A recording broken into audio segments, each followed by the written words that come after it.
Hello, I'm delighted to be with you. My name is Michael Roberts, and I'm the professor of law and the executive director of the Resnick Center for Food Law and Policy at UCLA School of Law. Let me start off by giving you a little introduction because I think introducing the Resnick Center will help segue nicely into my short remarks and will also provide a valuable context as to how important it is to deal with food fraud and the complexities, at least in the legal side. The UCLA Resnick Center for Food Law and Policy has been around for about 7 years now, and it, along with other law schools around the country, have discovered the importance of food law. And this is an area of law that's really taken up interest in students as well as faculty and scholars around the country and in other countries as well. One of the core issues in food law is our ability to keep food from being adulterated. And there are multiple meanings and definitions of adulteration. One of those meanings or definitions is the when food has become fraudulent by a variety of different ways, it suddenly becomes adulterated and it runs afoul of the law in most countries, including the U.S. This may seem like a very simple concept, but food fraud is incredibly complicated. And one of the reasons why it caught my attention as an academic years ago is my interest in food law history. And it's well known that this area of regulating food has been a problem for centuries. You go all the way back to the Roman Empire, for example, and other ancient civilizations. There is clear evidence of the efforts by the government to regulate the food fraud. And believe it or not, this actually covers honey that Ron was talking about in his presentation as a case study example, along with wine and bread and other products. And so food fraud has been, as I call it, is both old and it's new. It's new in the sense because it has grown in its complexity and the problem itself has grown due to our modern global food system, which is really comprised of all these different food trade lines that are very complicated. I refer to it as a maze, and it certainly is a maze, and it enhances the ability of fraudsters to commit fraud and to render food different than what consumers expect it to be. So some of the activities that we've been involved in here at UCLA include publications, presentations, and also collaboration with governments around the world, literally around the world, on this issue. Here's a few of the publications that address food fraud that we are responsible for publishing here at the Resnick Center. There's a treatise, Food Law in the United States, that I published some years ago that was the first treatise of its kind on food law. The first chapter deals with food fraud, or what we call in the United States, economically motivated adulteration. Another publication on the far right was a publication by myself and a fellow at the center, The Pursuit of Food Authenticity. Now, food authenticity is kind of the positive way of saying of food fraud, is how do we make food authentic in order for it not to be fraudulent? And so this is a white paper that covered all of the food products that have a problem with fraud and some of the legal remedies that we suggested. The other paper in the middle is a paper that we recently published in working with the honey industry.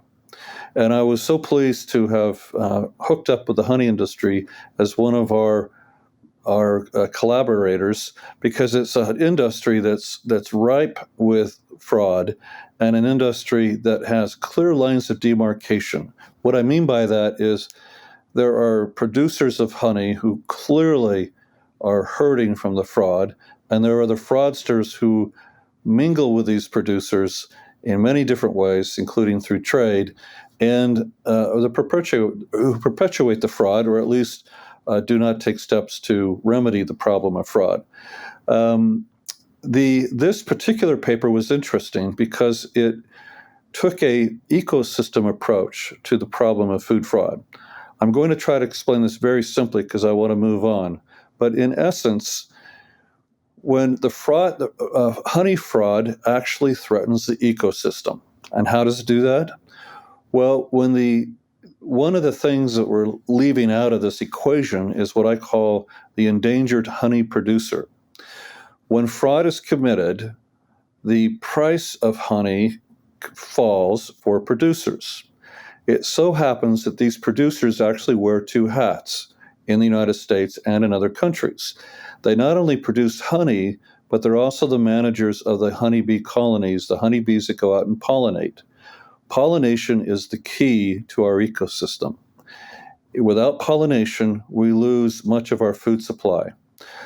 There are a lot of scientists and a lot of folks who are very concerned about the disappearance of honeybees, but give little attention to the disappearance of the honeybee producer, which again is the manager of these pollinators.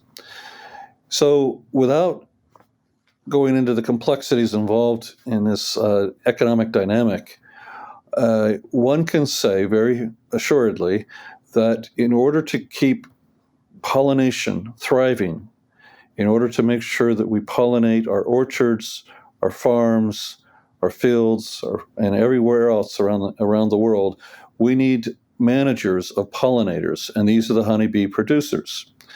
Europe recognized this actually a few years ago and passed a resolution that recognized the connection between honey fraud and pollination. And so this is what we call, as we look at policy and food, as an unintended consequence. I'm sure it's not a consequence that fraudsters intended, but it certainly is a real consequence. And this paper addresses that problem and offers up some policy and legal recommendations. As I mentioned to you, in addition to the publications, we also collaborate here at UCLA. And one of our key collaborating partners is the United Nations Food and Agriculture Organization, also known as the FAO, which is headquartered in Rome, Italy. The FAO is a very interesting organization. It is an organization that's comprised of over 170 member nations, and it really is key to the setting of food standards around the world and in the research of food and agriculture on many different levels. It's an amazing organization with thousands of people who are involved in it day in and day out, and has the respect of national governments and institutions around the world. This organization, the FAO, entered into a partnership with our law school here at UCLA for us to offer our legal services on various projects. One of the projects that the FAO has engaged in recently is looking at food fraud. Now, this is interesting for a lot of different reasons. When the FAO is interested in a project, it comes through pressure from member countries. And I think it illustrates that member countries, including the United States and all the countries around the world, are becoming very concerned about food fraud for a number of reasons.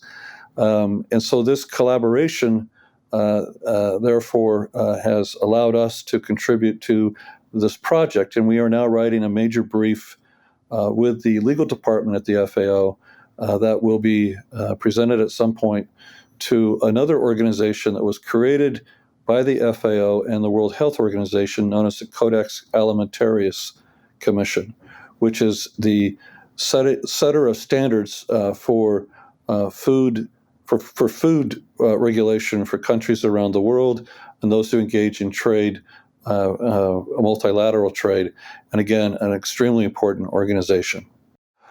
So what I want to do is just outline for you briefly some of the lessons I've learned in putting together this brief for the Food and Agriculture Organization. And it's rather complicated. It's a very long brief, and I'm going to try to condense it into its most simplest terms and briefest terms as possible. So, note one, again, going back to my first point, this is a very complicated problem. very complicated because it involves a lot of different players, a lot of different motivations, a lot of different countries, and a lot of different ways of cheating. And also, before we forget, it's complicated because of consumers. Consumers want to know that their food is authentic, but there are really difficult. It's really difficult sometimes to communicate to consumers, and most of the communication to consumers really, quite frankly, takes place over with a food label that's placed on a food product. And trying to ensure that consumers have adequate information and are not the victims of fraud is not an easy process. But one of the things that we've looked at here at UCLA in connection with this brief and in general is looking at international legal strategies and national legal strategies, because again, it's a global problem. And a lot of the food that's, for example, including honey, that's fraudulent is food that's imported into a country. And these are very often specialty crops, specialty goods, but in other cases they're not. They can also be regular commodities, or they can be homegrown products, quite frankly. But nevertheless, that is a sizable chunk of the problem. When we look at the international strategies, and again, my goal here is not to necessarily educate you on all of the legal machinations that go on here, but to give you an idea of the complexity and what's involved here. But one of the first key things that we have to do is define food fraud. Now, you may think that's easy, but it's not. And this is something that governments around the world are struggling with. How do you define it? What is it? What does it look like? It can range from anything from substituting product for another product. It can be taking something out of food that's of essence for that food product. It can be camouflaging different things that are in the product that we don't want to disclose. It can be part of the labeling. It can be advertising. There's a lot of different ways of committing fraud. So how do we define it in a way that everyone can agree on? This is really important because the way you define it frames the issue and frames the way that governments approach it. Now, there's lots of other terms that we have to define, like food authenticity or food integrity or economically motivated adulteration, which is a term that the U.S. uses when it refers to food fraud. There are a number of different legal instruments that we don't have to get into, but there's a number of different agreements that countries have agreed to, where we agree with fairness in trade, for example, and public health is a paramount concern to all countries that trade. These are in legal instruments that can address food fraud that need to be defined a little bit better, I think. There's also really interesting development in what we call the regulation of global food value chains. Now, what I mean by this, again, are these global chains where you have, for example, with honey coming in from different parts of the world, coming into different chains that are then blended and merged into other honey from other places that end up in the grocery store on the shelf. And this is not just honey. This is with all products. It's amazing to know how many different cows, for example, could be in different countries could be responsible for the hamburger patty that you might buy at the store. Or orange juice can come from lots of different countries in that carton you might purchase at the grocery store. So these are complicated chains. But there are a number of different ways that private companies have been getting involved. And that's one of the things that we're hopeful with, for example, in honey, is that private retailers will get interested in this product because they are the gatekeepers for consumers in many respects. But in food, especially with food safety, there's a history of using transnational contracts that ensure that food is safe. We can do the same thing with authenticity of food product, or public-private contracts and approaches and levels of cooperation. Most experts in food fraud believe that it's going to take a combination of public-private partnershiping to resolve this problem. All right. National legal strategies. Again, defining is really, really important. There's three key pieces to defining food fraud in my estimation. One is that it's intentional. It can't be accidental. It has to be intentional. Somebody intends to commit the fraud. Secondly, there has to be a level of deception. In other words, we intend to deceive consumers. And why do we intend to deceive consumers? Because we want to gain an undue advantage. We want to have an economic benefit. So, for example, a terrorist who infects food or commits fraud is not necessarily committing food fraud as defined because they won't be gaining an undue advantage or an economic advantage. Somebody who commits food fraud accidentally also would not fall into this definition. So it really is a definition that has three critical components. There's a lot of different legal strategies that are involved in dealing with food fraud. Everything from prevention, which most experts tend to think is the best strategy, to criminalization.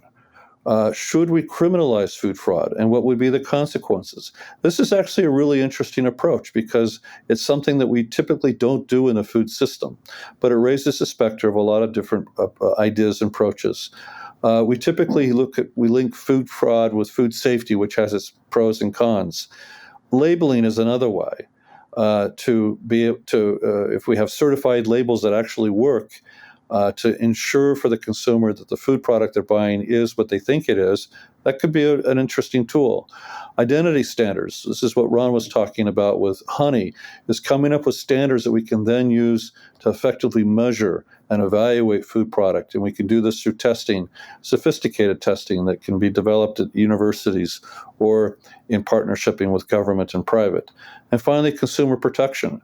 One of the key ways, actually, of dealing with food fraud is through consumer protection statutes. Or here in the United States, it could be through litigation. Litigation can be a valuable tool. It is a challenging tool because, again, these products are coming in from different countries, and that's not an easy thing to be able to navigate in the world of litigation. And so I hope that I've been able to at least tell you one thing today, and that is how complicated this problem is. And it's going to require an immense effort by governments, by private sector, and then finally, the most important piece to this is that it's going to be really up to the consumer to demand product that's authentic. And sometimes I think we put way too much responsibility on the poor consumer. I've always said when a consumer goes into a grocery store, they need to take with them a food nutritionist, they need to take with them a food scientist, and they need to take with them a lawyer in order to make sure they know what's on the box, what it means, and then whether they're reading something that's accurate or not and what they can do about it if it's not. So buying food at the grocery store is not an easy exercise, but we put this overwhelming burden on the consumers and expect a lot out of you. And I'm sorry for that, but that's the way it is. But consumers are going to have to step up and demand authentic food product, and in that way, the market will respond. The consumer is the ultimate arbiter of food products. So I want to thank you and hope that we all can look forward to a future of eating not only safe and wholesome products, but also authentic food products.